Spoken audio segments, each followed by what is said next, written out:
हम क्या कहते हैं अल्लाह को, खुदा को?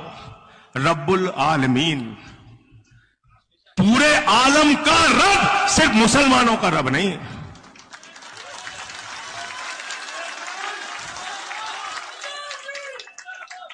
और क्या कहते हैं हजरत मोहम्मद साहब सल्लल्लाहु अलैहि वसल्लम को? क्या कहते हैं अल्लाह के नबी को?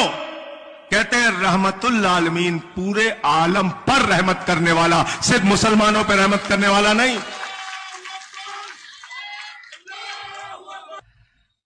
ये कानून लाने की जरूरत क्या पड़ी? सबसे पहले तो मैं ये सोचता हूं बार बार, और जब ये संशोधन बिल आया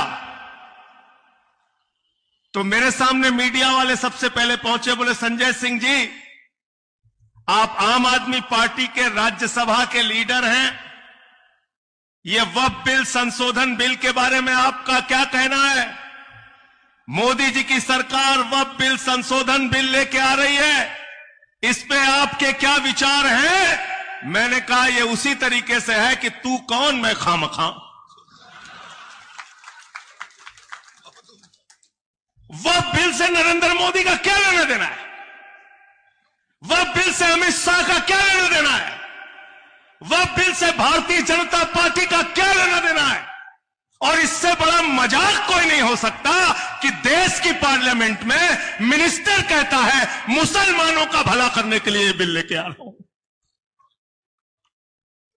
आदिब साहब, आप गए थे कि मेरा भला कर दो? इमरान मसूद बैठते हैं लोकसभा में, आप गए थे भला कराने मोदी जी से? कौन मुसलमान गया था भाई? कोई गया था मोदी जी के पास ये कहने कि हमारा भला कर दो? अरे मुसलमानों को उनकी हालत पे छोड़ दो मोदी जी, भला करना तो दूर, जैसे हैं वैसे ही रहने दो, वो सुकून से रहेंगे। कह रहे भला करने के लिए लाए, 3 तलाक का कानून लाए, कहते भला करना है मुसलमानों का। पूरा हिंदुस्तान में एक टिकट मुसलमान को नहीं देते, एक विधायक मुसलमान का नहीं बनाते, एक सांसद मुसलमान का नहीं बनाते, एक मंत्री मुसलमान का नहीं बनाते। इसलिए पार्लियामेंट के अंदर मंत्री झूठ बोलता है कि यह बिल मुसलमानों का भला करने के लिए आया गया है, यह बिल मुसलमानों का नुकसान करने के लिए, उनकी संपत्तियों पे कब्जा करने के लिए लाया गया है। गलत तो नहीं कह रहा हूं? गलत तो नहीं कह रहा हूं? क्या क्या लिख दिया इस बिल में? मैंने तो पढ़ा, मेरे होश उड़ गए। क्या क्या लिख दिया इस बिल के अंदर?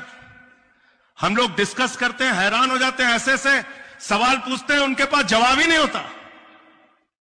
कहते हैं साहब वक्फ बाई यूजर का मतलब है कि मुसलमानों ने जहां नमाज पढ़ ली वो जमीन उनकी हो गई। वक्फ ने जहां कह दिया ये संपत्ति उनकी है, ये संपत्ति उनकी हो गई। इतना झूठ फैलाते हैं। इसीलिए मैंने भाजपाइयों का नाम बदल के भारतीय जनता पार्टी से भारतीय झूठा पार्टी रख दिया। झूठ बोलने की मास्टरी है इनको। इतने कॉन्फिडेंस से आप सच नहीं बोल सकते जितने कॉन्फिडेंस से नरेंद्र मोदी जी झूठ बोल सकते हैं। गए एक सभा में, कहने लगे नाली के गैस से चाय बना लो। फिर दूसरी सभा में गए, कहने लगे सिकंदर जब बिहार में आया था तो बिहारियों ने मार के भगाया था, अब सिकंदर कभी बिहार गया ही नहीं बेचारा। फिर तीसरी सभा में गए, कहने लगे बाबा गोरखनाथ जी, संत कबीर जी, बाबा गुरु नानक देव जी एक साथ बैठ के मीटिंग करते थे। पता चला उनके जीवन काल में ही सैकड़ों साल का अंतर था। जब एक थे तो दूसरे नहीं थे दुनिया में। इतने कॉन्फिडेंस। गए एक जगह कहने लगे भारत की आबादी 600 करोड़ है। बोले हम 600 करोड़ से जीत के आए। कुछ भी बोलते हैं प्रधानमंत्री जी। ये बिल को पढ़ा है आपने?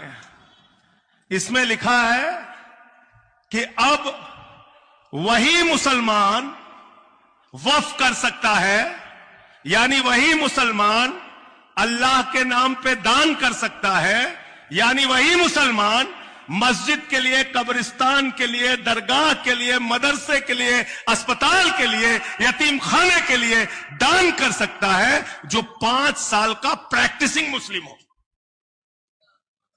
पढ़ा है कानून आपने? कानून पढ़ा है? इसमें लिखा हुआ है 5 साल का प्रैक्टिसिंग मुस्लिम। कैसे तय करोगे प्रधानमंत्री जी? क्या मुसलमानों के घर में सीसीटीवी कैमरा लगाओगे?